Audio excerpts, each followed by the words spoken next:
Welcome to the channel students. तो आज हम इस वीडियो से शुरू करने जा रहे हैं मैथ्स के लिए एमसीक्यूज़ की सीरीज़ एंड प्लस जितनी भी 1 मार्क्स की इम्पोर्टेंट प्रॉब्लम्स रहने वाली हैं according to our new syllabus of the term number 1 exams, वो सभी कुछ आपको इस वीडियो सीरीज़ में मिलने वाला है। तो आज का हमारा होगा चैप्टर नंबर 1 रिलेशन फंक्शंस, और इसमें हम एनसीईआरटी एग्जाम्पलर की भी सभी प्रॉब्लम्स को साथ में ही एक्सप्लेन करने वाले हैं। तो स्टार्ट करते हैं इस वीडियो को। तो हमारी सबसे पहली प्रॉब्लम है, ये है एनसीईआरटी एग्जाम्पलर में से जो यहाँ पर एग्जाम्पल्स हैं, ये मैं आपको अच्छे से एक्सप्लेन करूँगा पहले, फिर हम इसकी और प्रॉब्लम्स को साथ में सोल्व करेंगे। तो सबसे पहली प्रॉब्लम है कि let R be the relation on the set N. तो यहाँ पर सेट एन क्या है? Set of the natural numbers defined by that is N related to M if that is n divides m। अगर n divide करेगा m को, if n divides m, then वो दोनों रिलेटेड होंगे, then n is related to the m। ठीक है। So now हमसे पूछा गया है कि क्या ये रिलेशन रिफ्लेक्सिव है? Yes, this relation is reflexive because n related to n as n divides n, क्योंकि हर एक नंबर अपने आप को तो डिवाइड हमेशा ही करता है। So therefore it is reflexive. ठीक है, रिफ्लेक्सिव वाला काम हो गया। अब देखिए कि सिमेट्रिक में क्या होगा। हम एक एग्जांपल लेते हैं, जैसे कि 2 डिवाइड्स 4। ठीक है, 2 डिवाइड्स 4, सो मतलब क्या आ गया कि 2 related with 4, but 4 does not divides 2। ठीक है, 4 डज नॉट डिवाइड 2। तो इसका मतलब क्या है कि 4 इज़ नॉट रिलेटेड विद 2। तो इसका मतलब दिस इज़ नॉट सिमेट्रिक, ये सिमेट्रिक बिल्कुल नहीं है। ठीक है, तो इसका मतलब ये सिर्फ रिफ्लेक्सिव है, और ये क्या बन सकती है? ट्रांजिटिव बन सकती है। वो आप लोग खुद बनाकर देख सकते हैं कि जैसे हम यहाँ पर ये लिखेंगे कि A divides B and B divides C, then A also divides C। ठीक है, देन A डिवाइड्स C, ये प्रूव किया जा सकता है। This is the simple one. तो इसका मतलब क्या है कि this is the transitive but only symmetric वाली यहाँ पर प्रॉपर्टी बिल्कुल नहीं अप्लाई होगी। तो सिमेट्रिक में क्या होता है कि अगर A रिलेटेड टू B हो तो हमें ये देखना होता है कि क्या B रिलेटेड टू A है तो होगा सिमेट्रिक, अगर ना हुआ तो it is not symmetric. So D is our right answer. ठीक है, क्लियर है with examples. Second problem, second है यहाँ पर L denotes the set of all the straight lines in the plane. Let R be the relation that is L related with M if and only if L is perpendicular to M। अब देखिए कि सबसे पहले L is not perpendicular to itself। कोई भी straight line अपने आप के परपेंडिकुलर तो हो ही नहीं सकती, तो दिस इज़ नॉट रिफ्लेक्सिव। अब देखिए ये सिमेट्रिक हो जाएगा बिकॉज अगर L is perpendicular to M है, then M is also perpendicular to L होगा। ठीक है ना, अगर मान लीजिए ये है स्ट्रेट लाइन L और ये है स्ट्रेट लाइन M, अगर ये दोनों एक दूसरे के परपेंडिकुलर हैं मतलब L M के परपेंडिकुलर है और M यहाँ पर L के परपेंडिकुलर है, मतलब कि सिमेट्रिक वाला हो गया। अब थर्ड आता है यहाँ पर ये ट्रांजिटिव। अगर हम मान लें कि A is perpendicular to B and further B is perpendicular to C, मतलब A है ये लाइन और ये है B लाइन, ये इसके परपेंडिकुलर है, और B के परपेंडिकुलर C है, तो B के परपेंडिकुलर C तो फिर ऐसे बनेंगी ना। सो मतलब A एंड C एक दूसरे के क्या हो जाएंगी? These are the parallel lines. So therefore A is not perpendicular to C, so therefore it is not a transitive, only ये क्या बनेगा? सिमेट्रिक बनेगा। ठीक है, तो ये ऐसे आप लोगों ने बनाकर देख सकते हैं अगर आप लोगों को सिंपल बेसिक अंडरस्टैंडिंग है कि what are the symmetric, reflexive and the transitive properties. ठीक है, तो आगे चलिए। Next is let n be the set of the natural number and function f from n to n be defined as 2n + 3, then f is, then f क्या होगा ये हमें यहाँ से चेक करना है। तो अब देखिए सबसे पहले है सरजेक्टिव। सरजेक्टिव का मतलब होता है ऑन टू। अब ऑन टू होने के लिए क्या मतलब होता है कि n जो इस साइड पर है, जो इसकी कोडमेन है, इस फंक्शन के सभी आंसर्स इस कोडमेन के सभी एलिमेंट्स होने चाहिए। मतलब अब n में क्या क्या होता है, नेचुरल नंबर में 1 2 3 ऐसे सभी नंबर्स आ जाते हैं। तो मतलब f के सभी आंसर्स अगर ये आते होंगे तो ये बनेगा ऑन टू, बट ऐसा बिल्कुल नहीं होगा।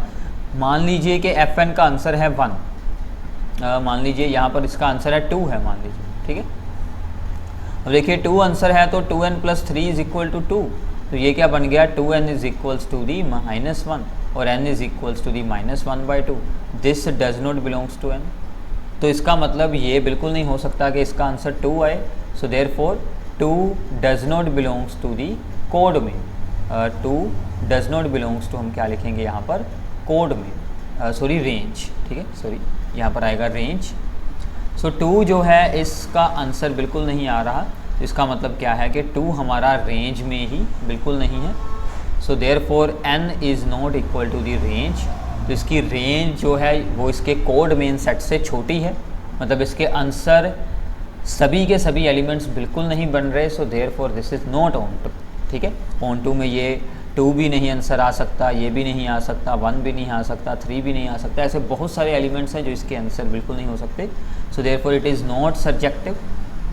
नाउ अब बारी आती है इंजेक्टिव की, ठीक है। अब देखिए इंजेक्टिव के लिए क्या होता है, हम क्या अज्यूम करते हैं कि एक n1 = दी n2 + 3। इसका क्या मतलब होता है कि हम 2 एलिमेंट्स यहाँ से चूज़ कर लेते हैं और हम अज्यूम कर लेते हैं कि उन दोनों की इमेजेस सेम हैं, मतलब उन दोनों के आंसर सेम हैं।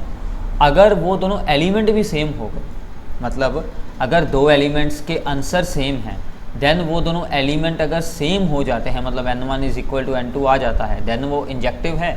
अगर एलिमेंट्स के 2 आंसर आते हैं या फिर वो दोनों डिफरेंट हैं, ठीक है, देन ये इंजेक्टिव भी नहीं बनेगा। अब यहाँ से 3 के साथ हो गया, ये 3 कैंसिल, देन 2n1 = 2n2, और अब 2 के साथ 2 कैंसिल हो जाएगा, n1 = n2, therefore it is 1 1। अब देखिए क्या होता है कि अगर यहाँ पर स्क्वायर वगैरह आ जाते, मान लीजिए कुछ ऐसा आ जाता कि x1² = x2², तो हम स्क्वायर सोल्व कर यहाँ पर 2 साइन लगाते, तो यहाँ पर 2 आंसर आते, तो ये क्या बनना था, दिस इज़ नॉट 1 1, ठीक है। तो ये बिल्कुल नहीं बनना था 1 1, बट ये है इंजेक्टिव बन जाएगा। इंजेक्टिव का मतलब होता है 1 1 फंक्शन, मतलब डिफरेंट एलिमेंट्स के आंसर भी डिफरेंट आएँ, अगर आंसर सेम है तो एलिमेंट भी सेम होने चाहिए, ये होता है इंजेक्टिव फंक्शन, ठीक है। तो बाकी इसके बेसिक्स के लिए हमने रिलेशन फंक्शन की सेपरेट वीडियोस बनाई हुई हैं, वो आप लोग ज़रूर देखिए, वहाँ से आप लोगों को सभी बेसिक अंडरस्टैंडिंग हो जाएगी।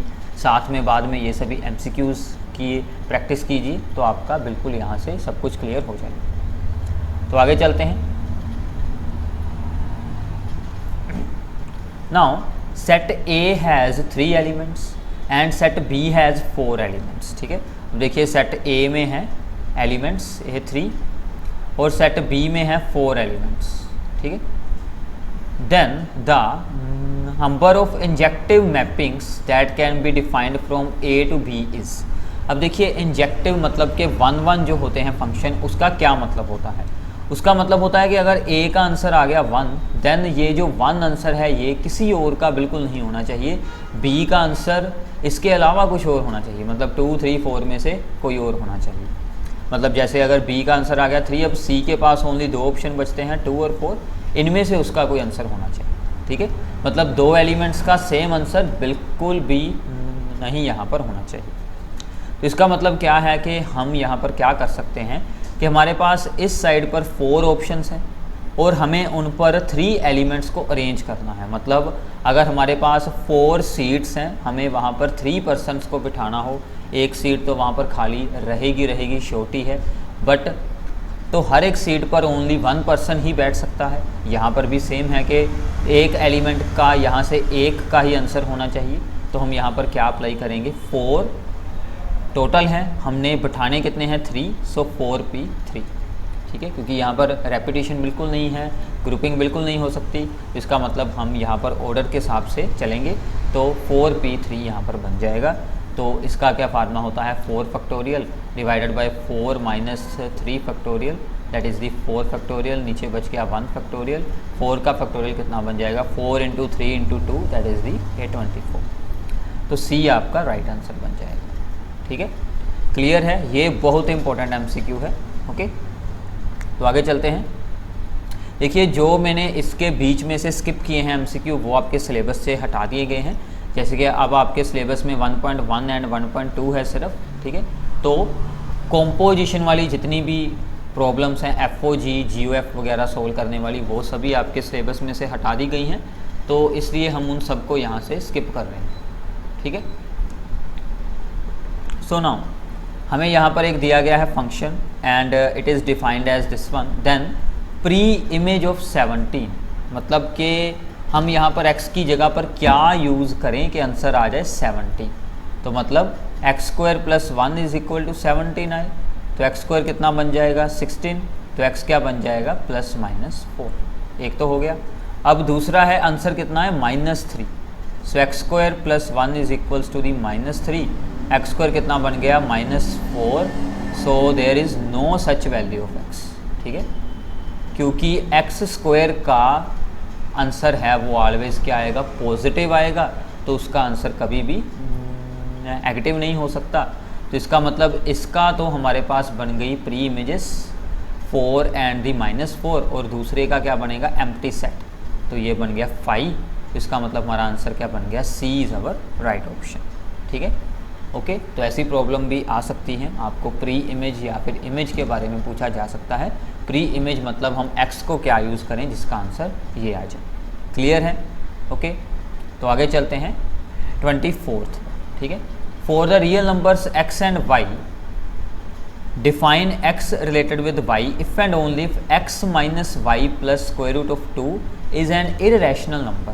ये एक रिलेशन हमें बताया गया है।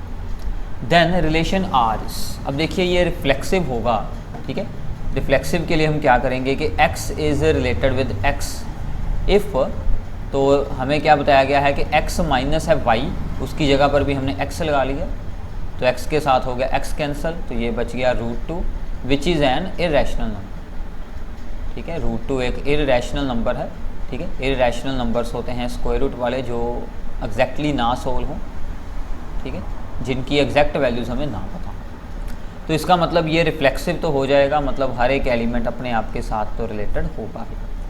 But this relation is not symmetric and not transitive, तो सिर्फ रिफ्लेक्सिव होगा, ठीक है। तो सिमेट्रिक और ट्रांजिटिव की मैं आपको एग्जांपल्स बता देता हूँ।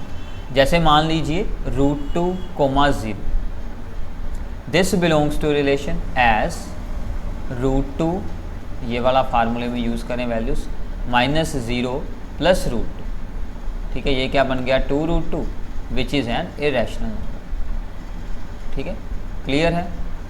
अगर हम इसके ऑपोजिट देखें 0, √2 which is not belongs to relation as, ये क्या बन जाएगा 0 - √2 + √2, तो ये बन गया 0 विच इज़ नॉट इररेशनल नंबर, ठीक है। ये इररेशनल बिल्कुल नहीं है, तो इसका मतलब this is not belongs to this one, so therefore it is not symmetric. ऐसे ही आप लोग यहाँ पर एग्जांपल्स बना सकते हैं फॉर दी ट्रांजिटिव, ठीक है। उसकी एग्जांपल आप लोग कुछ ऐसी बना सकते हैं कि जैसे -2 रूट एंड √3 एंड √3, 0, ठीक है। These belongs to relation, but अगर हम A to C करें, अगर हम इसको करेंगे कि -√2, 0, this does not belongs to relation. अब ये क्यों नहीं बिलोंग हो रहा, ये आप लोग उस फार्मूले में यूज़ कर देखेंगे, तो ये भी 0 आंसर बना देगा। तो मतलब AB and BC are in the relation but AC not in the relation, therefore it is not transitive and not symmetric, this is only reflexive, ठीक है। तो ऐसा रिलेशन आपको प्रूफ करने के लिए भी दिया जा सकता है, इसलिए इसका ख्याल रखिएगा, इसे ज़रूर सोल्व कर लीजिएगा, ठीक है। क्लियर है? आगे चलते हैं 25th प्रॉब्लम। ए हमें सेट बता दिया गया है 1 2 3, are be the smallest equivalence relation. हमें सबसे छोटा इक्विवेलेंस रिलेशन बनाना है। देखिए इक्विवेलेंस के लिए सबसे पहले रिफ्लेक्सिव होना चाहिए, सिमेट्रिक भी होना चाहिए और ट्रांजिटिव भी होना चाहिए। पहले हम बनाते हैं रिफ्लेक्सिव। रिफ्लेक्सिव के लिए सभी एलिमेंट अपने आप के साथ रिलेट करेंगे।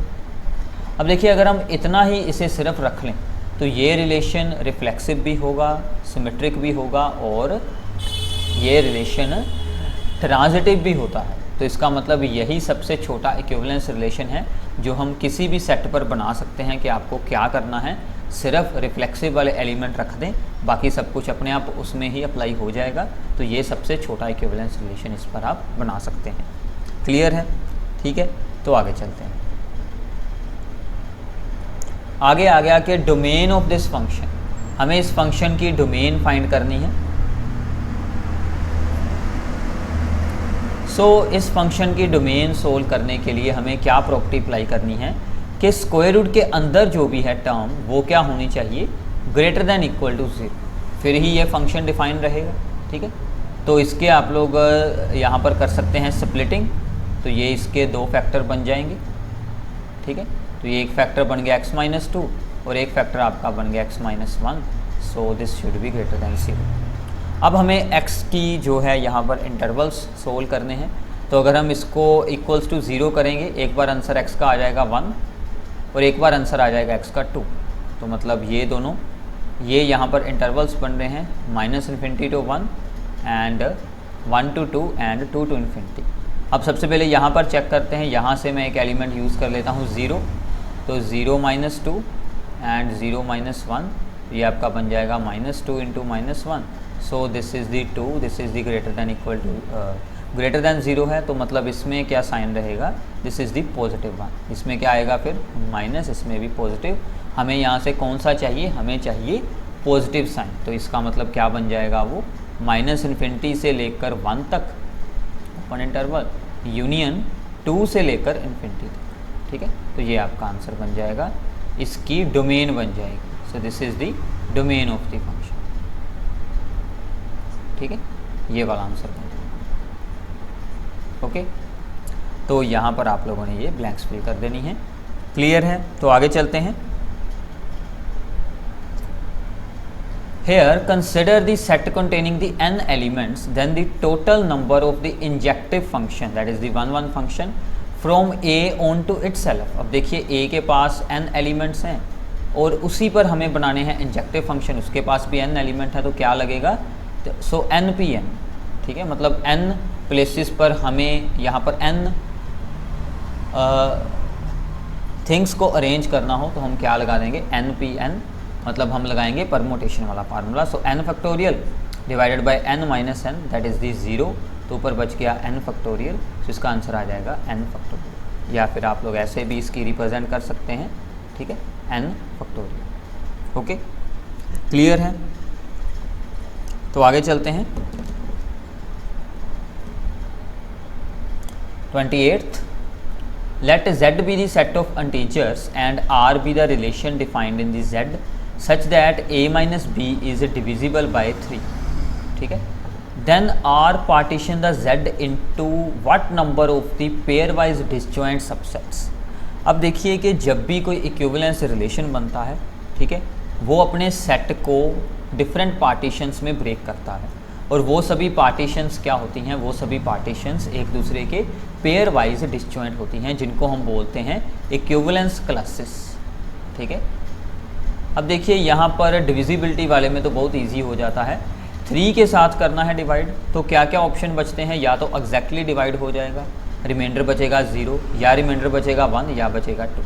इसका मतलब हमारे पास टोटल कितनी इक्विवेलेंस क्लासेस बन जाएंगी, 3 इक्विवेलेंस क्लासेस बनेंगी, मतलब इसका आंसर क्या आ जाएगा, 3 आ जाएगा। आंसर तो हो गया, ब्लैंक्स फिल करनी है, बट मैं आपको एक बार सोल्व कर भी दिखा देता हूँ। तो इंटीजर्स है, अगर आप लोग सोल्व करेंगे 0 की इक्विवेलेंस क्लास, अब रिलेशन क्या है, a minus b should be divisible by 3। अब 0 के साथ हम कौन से एलिमेंट लें जो कि डिविजिबल बाय 3 हो जाएं, एक तो 0 ही होगा, खुद तो आएगा ही आएगा, एक बाद में 3 हो सकता है क्योंकि 0 - 3 डिविजिबल बाय 3, फिर आ सकता है 6, फिर 9, ऐसे अप टू 100, और इस साइड पर -3 -6 अप टू 100। ठीक है, अब अगर हम एलिमेंट अगला चूज़ करते हैं 1, तो उसके साथ एक तो आएगा खुद 1, एक और क्या रखेंगे, 4 रख सकते हैं क्योंकि 4 - 1 डिविजिबल बाय 3, 7 रख सकते हैं, देन 10, और इस साइड पर आने के लिए आप लोग 1 में से 3 को कर दें सब्ट्रैक्ट, -2 -5, ऐसे अप टू 100 हो जाएगा।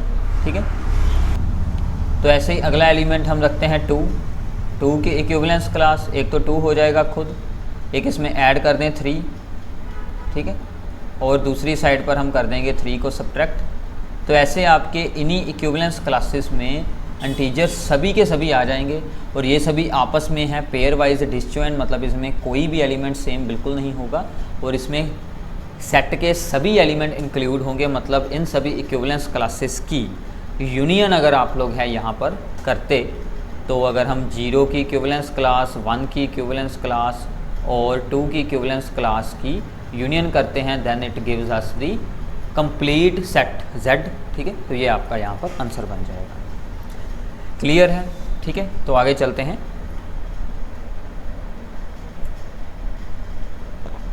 तो आगे है भी स्टेट द ट्रू और फॉल्स, ठीक है। एग्जाम्पल नंबर 30 है, consider the set A and the relation this one, then R is transitive relation. तो ये हमें बताना है। So this is the true. True अब क्यों है, अब वो आप लोगों ने वो देखना है। अब देखिए यहाँ पर है 1 to 2, ठीक है, मतलब A to B हो गया। अब देखिए यहाँ पर B to C है ही नहीं, ठीक है, मतलब कि 2 से शुरू होने वाला कोई भी एलिमेंट आगे बिल्कुल नहीं है। और ऐसे ही सेम टू सेम इसके लिए भी है कि 1 to 3 है, बट 3 से शुरू होने वाला आगे कोई भी एलिमेंट नहीं है। तो इसका मतलब कि जो हम यहाँ पर बनाते होते हैं कि AB हो, BC हो, देन AC होना चाहिए। अगर BC ही ना हुआ तो AC वाला तो कोई आगे फिर सॉल्विंग ही बिल्कुल नहीं हो सकती।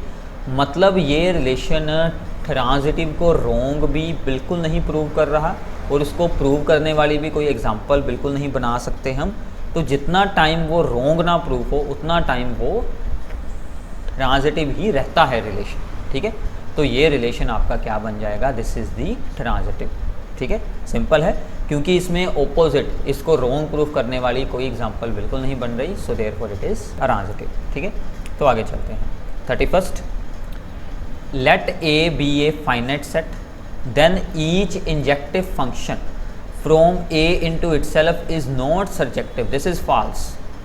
अब देखिए अगर कोई होगा फाइनाइट सेट और हम same set to same set कोई भी फंक्शन बना रहे हैं, तो अगर हम किसी सेम सेट से सेम सेट तक कोई भी फंक्शन बना रहे हैं, देन वो फंक्शन अगर इंजेक्टिव हुआ तो वो सर्जेक्टिव भी होगा, अगर वो सर्जेक्टिव हुआ तो वो इंजेक्टिव भी होगा, अगर same set to same set और सेट हमारा फाइनाइट है तो ये बात आप लोगों ने याद रखनी है, ठीक है।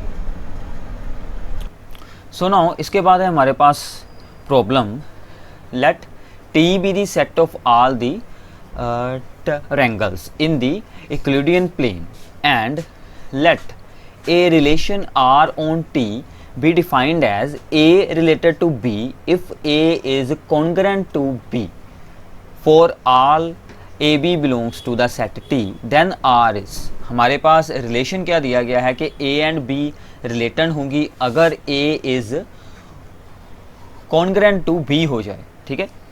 तो हमारे पास रिलेशन आ चुका है कि A is congruent to B। इसका मतलब क्या होता है कि two triangles are congruent if there all the sides and all the angles are similar, ठीक है, सेम होने चाहिए, मतलब वो दोनों सेम होंगी तो ही ये रिलेशन हो सकता है apply.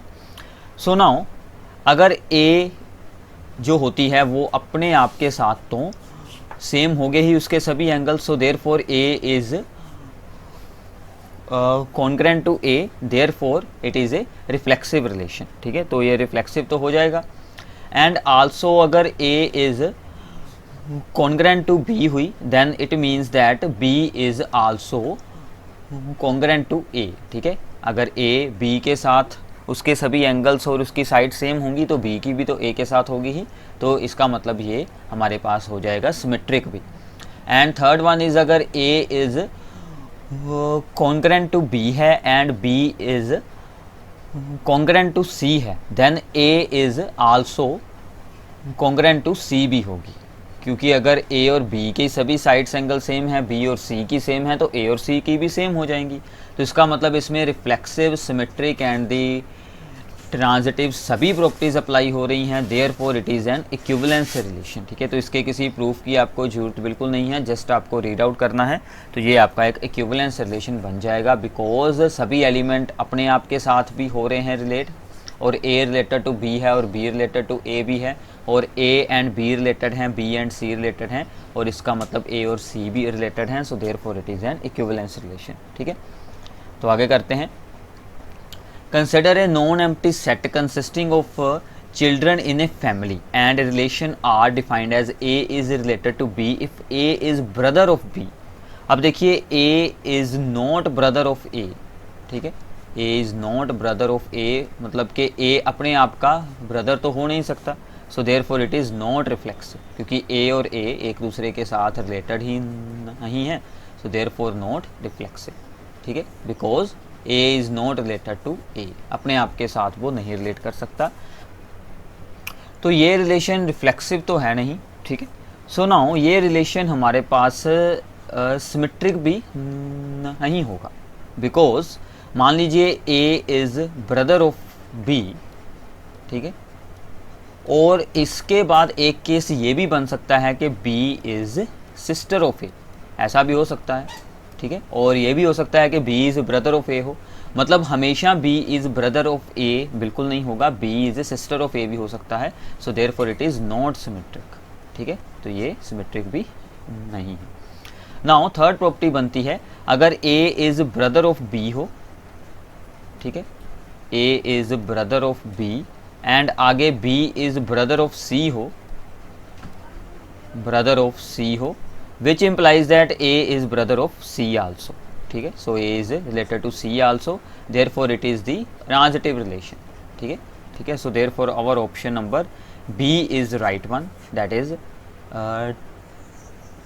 Transitive but not symmetric, ठीक है, तो ऐसे हम इस MCQ को सोल्व कर सकते हैं। तो आगे चलते हैं। The maximum number of equivalence relations on the set A containing these three elements are, हम इस सेट पर कितने मैक्सिमम इक्विवेलेंस रिलेशन बना सकते हैं, ये आप लोग सिंपली याद रखें कि अगर सेट में है 3 एलिमेंट तो हम उस पर मैक्सिमम बना सकते हैं 5 इक्विवेलेंस रिलेशंस, ठीक है, तो मैं आपको बनाकर भी दिखा देता हूँ, ठीक है। तो जैसे कि हमारा सबसे पहला इक्विवेलेंस रिलेशन बनेगा, हमने इससे पहले भी एक MCQ किया था कि सबसे छोटा इक्विवेलेंस रिलेशन ये बनता है कि हम सिर्फ उसे रिफ्लेक्सिव बना दें, एक तो ये हो गया, ठीक है, इसको हम R1 लिख लेते हैं। अब R2 में हमने क्या करना है कि ये जो इक्विवेलेंस ये जो ऊपर वाला बनाया था वो सभी एलिमेंट तो हमेशा होने ही हैं क्योंकि रिफ्लेक्सिव बनाना है। अब एक एलिमेंट इसमें और एंटर कर लेते हैं 1 2, और इसका रेसिप्रोकल भी करना पड़ेगा 2 1, ताकि ये क्या रहे, सिमेट्रिक रहे। अब ये भी हमारा एक इक्विवेलेंस रिलेशन बन जाएगा। तो ऐसे जब आप लोग R बनाएंगे 3 तो ये सभी एलिमेंट तो हमारे सेम रहेंगे। अब इसकी जगह पर हम कोई दूसरा एलिमेंट एंटर कर लेते हैं, जैसे कि 1 3, ठीक है, और यह 3 1, ये हो गया। अब ऐसे ही R4 में हम क्या करेंगे, ये सभी 3 एलिमेंट तो ऐसे ही रहेंगे। अब इसकी जगह पर एंटर कर लेते हैं 2 3 एंड ये 3 2, तो 4 हो गई ये। और बाद में हमारे पास ऑप्शन होगा 5th, उसमें सभी के सभी एलिमेंट ही होंगे, ठीक है।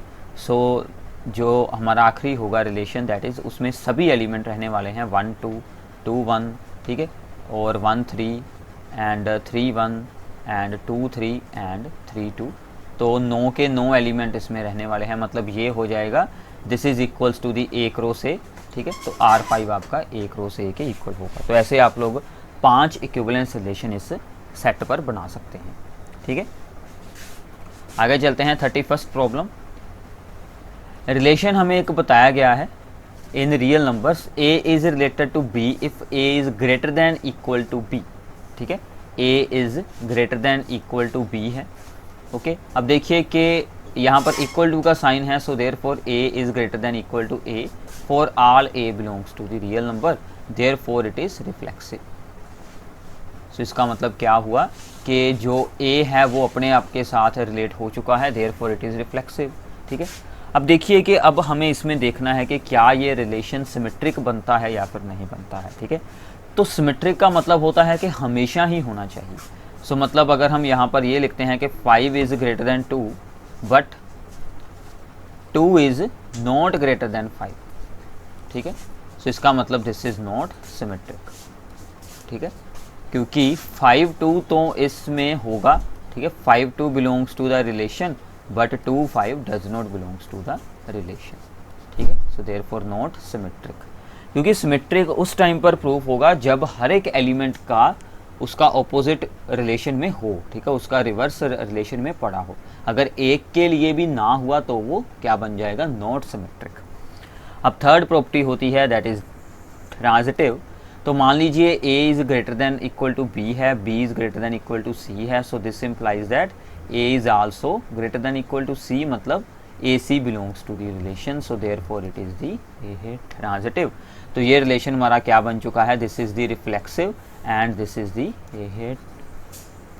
Transitive, so therefore B is our right answer, this is not symmetric.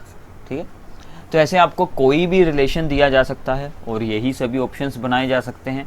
तो आपको रिलेशन में ये सभी प्रॉपर्टीज़ को चेक करना आता हो तो आप लोगों की अच्छे से प्रैक्टिस हो जाएगी। तो इसलिए NCERT एक्सरसाइज को सोल्व करना बहुत इंपॉर्टेंट है, उसमें से ही ऐसे सभी MCQs बना दिए जाते हैं। ठीक है, आगे करते हैं।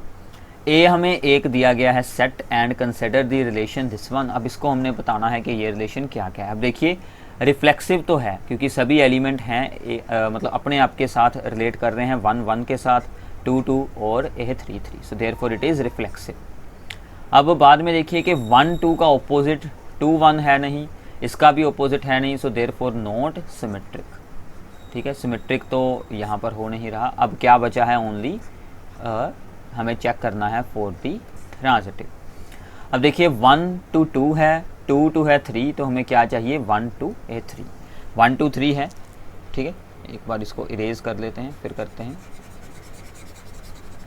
ठीक है, अब 1 2 2 है, 2 2 3 है, तो 1 2 3 वो यहाँ पर है एलिमेंट। क्लियर है, तो इसका मतलब क्या है कि अगर यहाँ पर कोई भी ऐसी एग्जांपल हमें ना देखने को मिले कि जिसमें ट्रांजिटिव रॉन्ग प्रूफ हो रहा हो, तो इसका मतलब ये क्या बन जाएगा, ये ट्रांजिटिव बन जाएगा, क्योंकि इसमें से ऐसी कोई भी एग्जांपल बिल्कुल नहीं शो हो रही।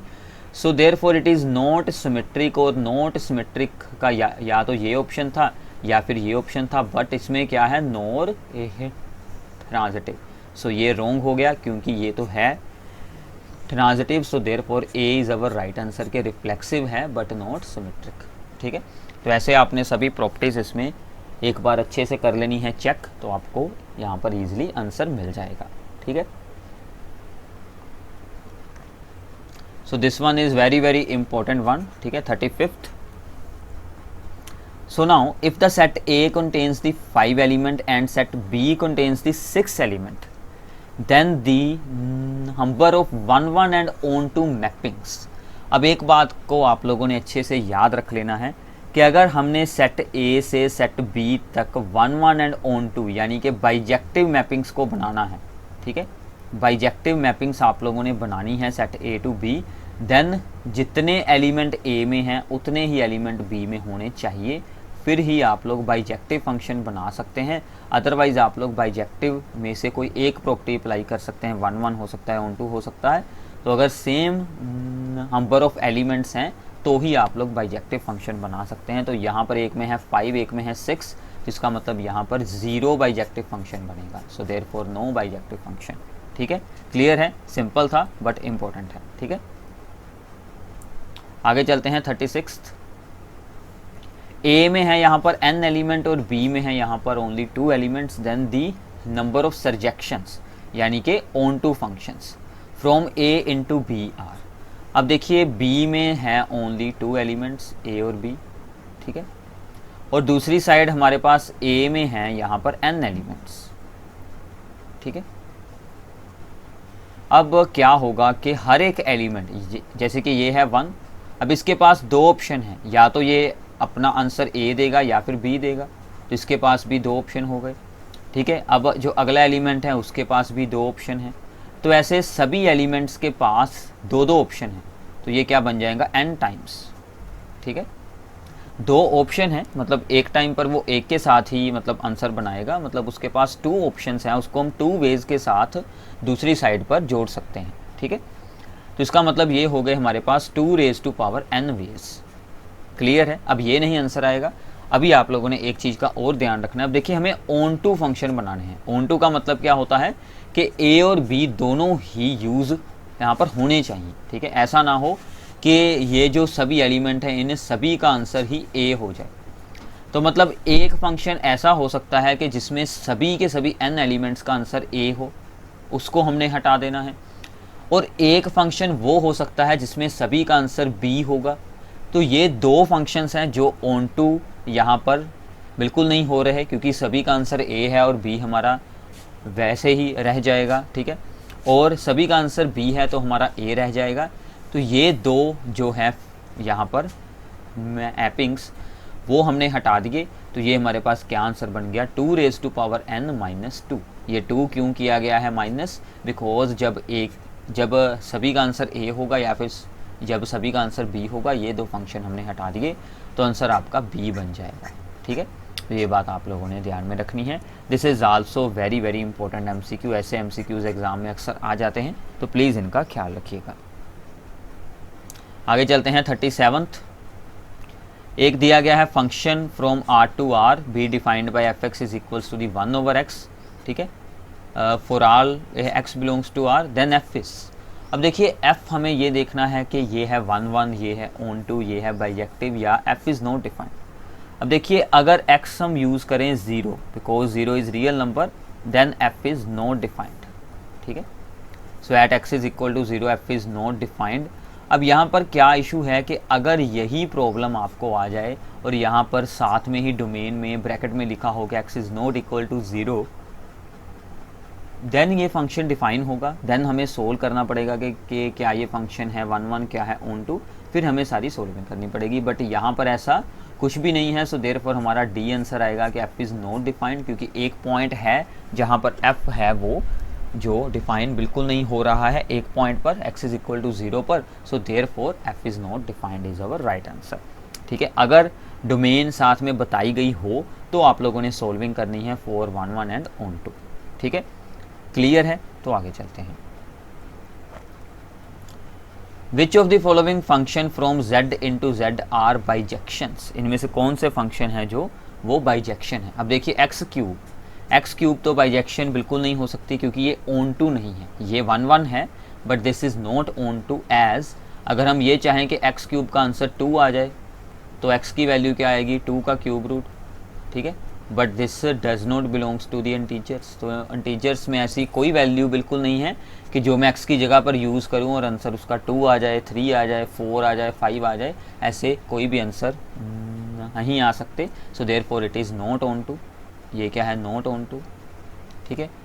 अब आती है इसकी बारी, ठीक है, fx is equal to the 2x plus 1, ठीक है।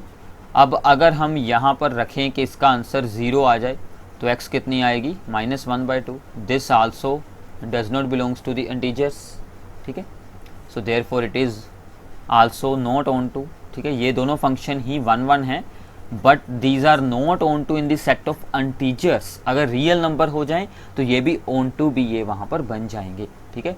और ये है, इसका आंसर क्या आएगा, always greater than equal to 1, ठीक है, this is always greater than equal to 1, so therefore also not 1 1 and also not onto, ये हमारा ऑन टू भी नहीं बनेगा, नॉट 1 1 एंड ऑन टू, ठीक है। तो हमारा एक ही ऑप्शन अब यहाँ पर सिर्फ बचता है, that is the x plus 2, ठीक है। ये जो x प्लस 2 वाला फंक्शन है ये हमारा 1 1 भी बन जाएगा और ये हमारा ऑन टू भी बन जाएगा, ठीक है। So therefore B is our right answer, this is the only bijection, ठीक है। तो ऐसे अगर आप लोगों ने पहले NCERT एक्सरसाइज को सोल्व कर लिया है, देन आपके लिए कोई भी इशू बिल्कुल नहीं होगा, तो आपको ईजिली सब कुछ अंडरस्टैंड होता रहेगा, ठीक है। तो ऐसे आपको कोई भी 4 फंक्शन दिए जा सकते हैं, और ऊपर ख्याल रखना है कि इसकी डोमेन एंड कोडोमेन के कौन से सेट्स हैं, उसके अकॉर्डिंग आप लोगों ने पूरी सोल्विंग करनी है। इंटीजर्स था, इंटीजर्स में ये सभी जो हैं वो मतलब इस अकॉर्डिंग सोल्व किए गए, अगर रियल नंबर हो जाए तो इन सभी के आंसर चेंज यहाँ पर हो जाएंगे, इसलिए आप लोगों ने ख्याल रखना है, ठीक है। तो आगे चलते हैं। तो जो मैं MCQ इसके बीच में से स्किप कर रहा हूँ वो सभी इस साल के सिलेबस में से हटाए गए हैं, इसलिए वो सभी स्किप किए जा रहे हैं। So now f from 2 to infinity to the real numbers be the function defined by this one, then range of the f, हमें f की रेंज निकालनी है, इस फंक्शन की रेंज के लिए मतलब कि fx के क्या आंसर आते हैं, हम अज्यूम कर लेते हैं let y is equal to the fx, ये बन गया y is equals to the x square minus 4x plus 5, ठीक है। अब हमें यहाँ पर क्या करना है रेंज निकालने के लिए, अब देखिए यहाँ पर एक्स स्क्वायर है और x भी है, अगर एक बार x होती तो हम उसकी डोमेन को यूज़ कर लेते जो हमें यहाँ पर दी गई है, तो हमारा ईजिली सोल्विंग हो जाता। ठीक है, तो अब इसका हमें यहाँ पर करना पड़ेगा, इसका हम बनाते हैं कंप्लीट द स्क्वायर वाली फॉर्म। अब देखिए 4 का हाफ क्या आएगा 2, 2 का स्क्वायर 4, तो हमें यहाँ पर चाहिए 4, हम 4 कर लेते हैं प्लस, 4 कर देते हैं माइनस, ये वाला 5 एज इट इज़ रहेगा। अब इसकी जगह पर फॉर्मूला क्या बन गया, दैट इज़ x माइनस 2 का होल स्क्वायर। ठीक है, और ये क्या बच जाएगा साथ में +1। ठीक है, तो इसको सोल्व कर लें, so therefore x minus 2 का होल स्क्वायर हमारा क्या आ गया y+1।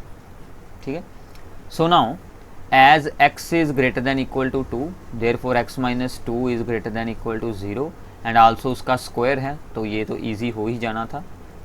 तो देयर फॉर इसकी वैल्यू क्या है, that is the y+1, so therefore y+1 is greater than equal to 0, so therefore y is greater than equal to the -1। ठीक है, सॉरी यहाँ पर आएगा माइनस आएगा यहाँ पर, तो यहाँ पर भी चेंज कर दीजिए साइन। ठीक है, साइन की मिस्टेक है हमारी, इसको ठीक कर लेते हैं। तो यहाँ पर आएगा y-1, तो ये बन गया y is greater than equal to +1। तो क्या आंसर आएगा, B is our right answer. तो रेंज का मतलब होता है हमें y के बारे में सोल्विंग करनी है कि y के आंसर्स क्या हो सकते हैं। ठीक है, मतलब fx के आंसर क्या हो सकते हैं, तो वो हमने सोल्व कर दिया। क्लियर है? ओके, तो आगे चलते हैं। 46th, तो हमें एक दिया गया है फंक्शन, तो हमें इसकी वैल्यू निकालनी है। तो सबसे पहले हम निकालते हैं f(-1). अब देखिए f(-1) के लिए ये वाला फंक्शन लगाएंगे, क्योंकि x इज़ < 1 के लिए उसकी क्या वैल्यू है 3x, तो ये बन गया 3 इंटू x की जगह पर हमने क्या फिल कर दिया -1, तो ये क्या आंसर बन गया -3। फिर हम करते हैं f(2). अब देखिए कि 2 हमारा इस इंटरवल में आएगा, तो क्या आंसर बनेगा x का स्क्वायर, मतलब कि 2 का स्क्वायर, तो ये बन गया 4। फिर हम करते हैं f(4), तो 4 के लिए ये वाला आएगा सबसे ऊपर वाला। ठीक है, 2 इंटू एक्स यानी कि 2 इंटू 4, तो ये बन गया आपका 8। अब इन सबको यहाँ पर ऐड कर दीजिए। अब ऐड कर कर क्या बचेगा, दिस इज़ ये बच गया 1 + 8, दैट इज़ दी 9 आंसर आ जाएगा। So A is our right answer. ठीक है, क्लियर है? ओके, तो आगे चलते हैं। 48th, ये अब हमारे पास ब्लैंक्स आ चुकी हैं। ठीक है, 1 मार्क्स के लिए। a is related to b if 2a plus 3b is equal to 30 and a relation is in the set of the natural numbers। हमें अब यहाँ से r को सोल्व करना है, यानी कि रिलेशन को सोल्व करना है। तो हमें क्या बताया गया है, 2a plus 3b is equal to the 30। हम यहाँ से b को सोल्व कर लेते हैं, 30 minus 2a, तो b हमारा बन जाएगा, एक बार इसके साथ होगा डिवाइड 3, तो एक बार ही होगा 2a के साथ divide 3, so this becomes the 10 - 2a/3। ठीक है, अब देखिए a की वैल्यूज़ हमने यूज़ करनी है from the set n natural number, और b भी हमारा उसी में ही आना चाहिए। तो इसका मतलब हम a की सिर्फ वही वैल्यूज़ यहाँ पर सोल्व कर सकते हैं जो कि 3 के साथ एग्जैक्टली डिवाइड हो जाएं, क्योंकि अगर वो डिवाइड ही नहीं सोल्व होगी देन वो हमारे आंसर जो हैं वो रियल नंबर्स में आएंगे, मतलब कि नेचुरल्स में बिल्कुल नहीं होंगे। तो इसका मतलब हम a को क्या क्या यूज़ कर सकते हैं, now we can put the value of a is equal to 3। ठीक है, सो हमने यूज़ करने हैं मल्टीपल्स ऑफ द 3। हम कर सकते हैं 6, हम कर सकते हैं 9, 12, 15, ऐसी सभी वैल्यूज़ हम यूज़ कर सकते हैं। बट इनको यूज़ कर कर हम b को सोल्व कर कर देखते हैं कि क्या क्या आता है। तो सबसे पहले यहाँ पर वैल्यू लगाएंगे a 3, तो ये बन गया आपका 2 इंटू 3/3, तो ये आपका बन जाएगा 8। ठीक है, अब हम यहाँ पर वैल्यू लगाते हैं 6। ठीक है, तो आप लोग लगाएंगे वैल्यू 6 यहाँ पर, तो ये बन जाएगा 2 इंटू 2 4, तो b की वैल्यू भी आ जाएगी आपकी 6। ठीक है, फिर आप लगाएंगे a की वैल्यू दिस 1, तो आपकी b की वैल्यू सोल्व होकर आ जाएगी, दैट इज़ दी 4। फिर हम लगाएंगे ये वाली वैल्यू। ठीक है, तो इसके लिए आ जाएगी b की वैल्यू, अगर आप यहाँ पर यूज़ करें 4 2, तो ये आ जाएगी 2। और जब हम ये वैल्यू लगाएंगे, ठीक है ना, जब हम लगाएंगे 15, तो क्या होगा, अब देखिए अगर हमने यहाँ पर वैल्यू लगाई 15, 10 - 2 इंटू 15/3, तो ये आपका बच गया 5 इंटू 2, दैट इज़ दी 0 आ गया।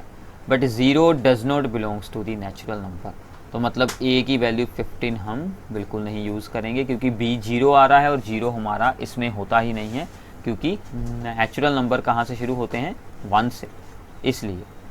ठीक है, तो इसका मतलब इससे अगर हम हायर वैल्यूज़ भी ए की यूज़ करते हैं वो भी इसमें बिल्कुल नहीं आएंगी। तो रिलेशन में हमारे यही 4 पॉइंट्स बन रहे हैं। तो हमारा रिलेशन अब यहाँ पर क्या बनेगा, ठीक है। So therefore our R is, R में एक एलिमेंट है अभी, एक है 3,8, ठीक है, ये वाला एलिमेंट, फिर है यहाँ पर 6,6, ठीक है, और फिर है यहाँ पर 9,4, और फिर है आखिरी एलिमेंट यहाँ पर दिस वन। तो ये हमारे 4 एलिमेंट आए हैं ए सेट में, तो ये आपका आंसर बन जाएगा। क्लियर है, ठीक है। तो ऐसे आप लोगों ने इसको सोल्व करना है। तो आगे चलते हैं।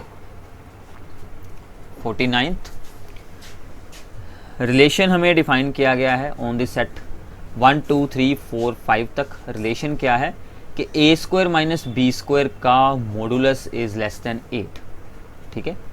तो हमें ये सोल्व करना है कि रिलेशन में कौन कौन से एलिमेंट है। अब देखिए कि हर एक एलिमेंट अपने आप के साथ तो रिलेट हो ही जाएगा, क्योंकि इसका आंसर आएगा 0 एंड 0 इज़ लेस देन 8। सो ऐसे ही 2 के लिए, 3 के लिए, 4 के लिए, तो ये सभी एलिमेंट अपने आप के साथ तो रिलेट होंगे ही। तो क्या क्या आ जाएगा, 1 1, 2 2, 3 3, 4 4, 5 5, ठीक है। ये वाले 5 एलिमेंट तो होंगे। ये क्यों आए हैं, क्योंकि अगर हम यहाँ पर यूज़ करते हैं 4 स्क्वायर माइनस 4 स्क्वायर, वो आ गया 0 एंड 0 इज़ लेस देन 8, मतलब 8 से आंसर छोटा होना चाहिए।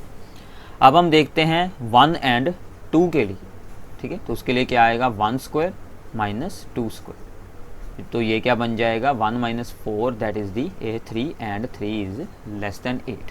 तो इसका मतलब ये भी आ गया। 1 2 भी आएगा तो उसके रिवर्स भी 2 1 भी आ जाएगा, क्योंकि वो भी तो होगा ही फिर छोटा, क्योंकि हमने यहाँ पर भी मॉडुलस कर ही सोल्व किया है, ठीक है।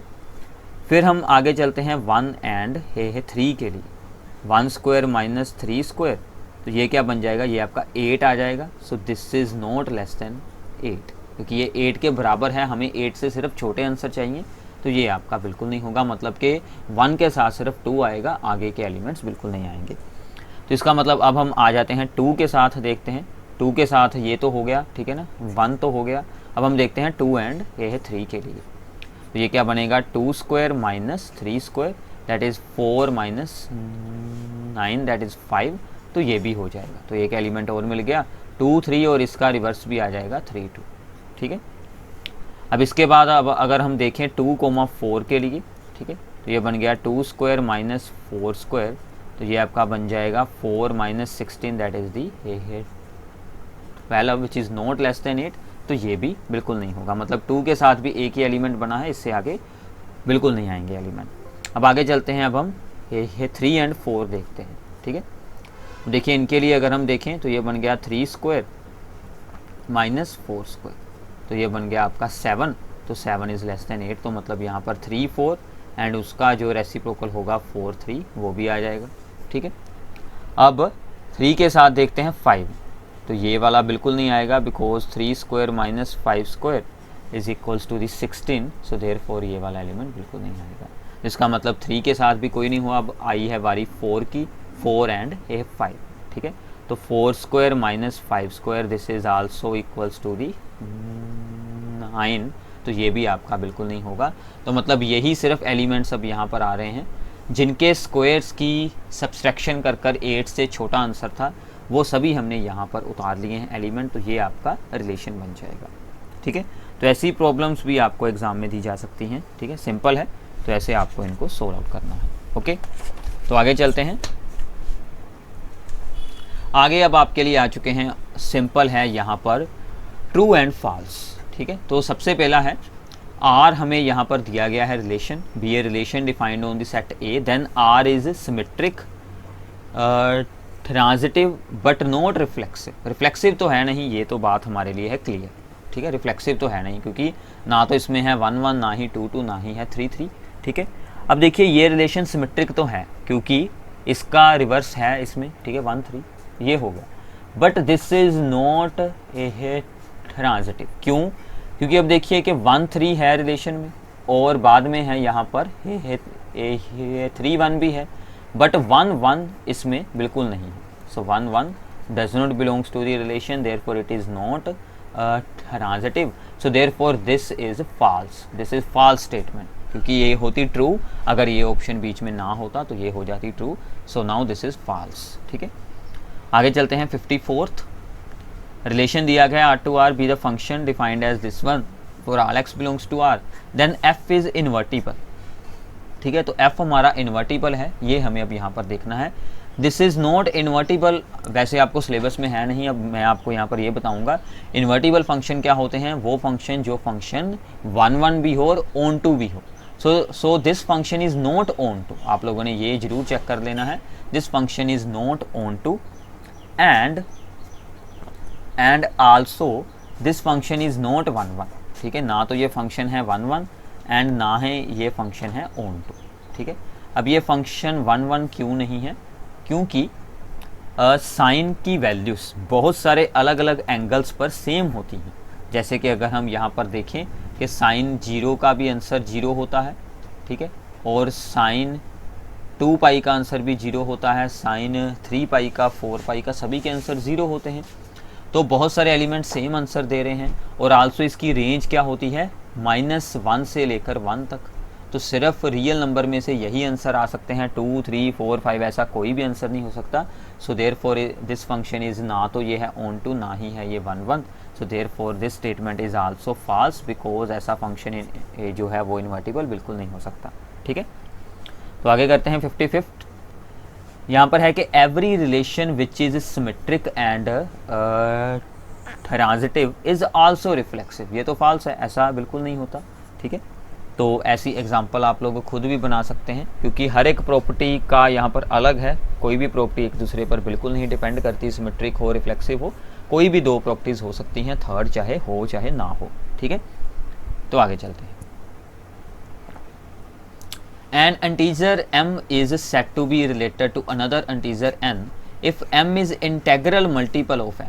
ठीक है, अगर m हो इंटेग्रल मल्टीपल ऑफ n, यानी कि m is equal to kn हो, देन ऐसा होगा this relation in z integers में is reflexive, symmetric and the transitive.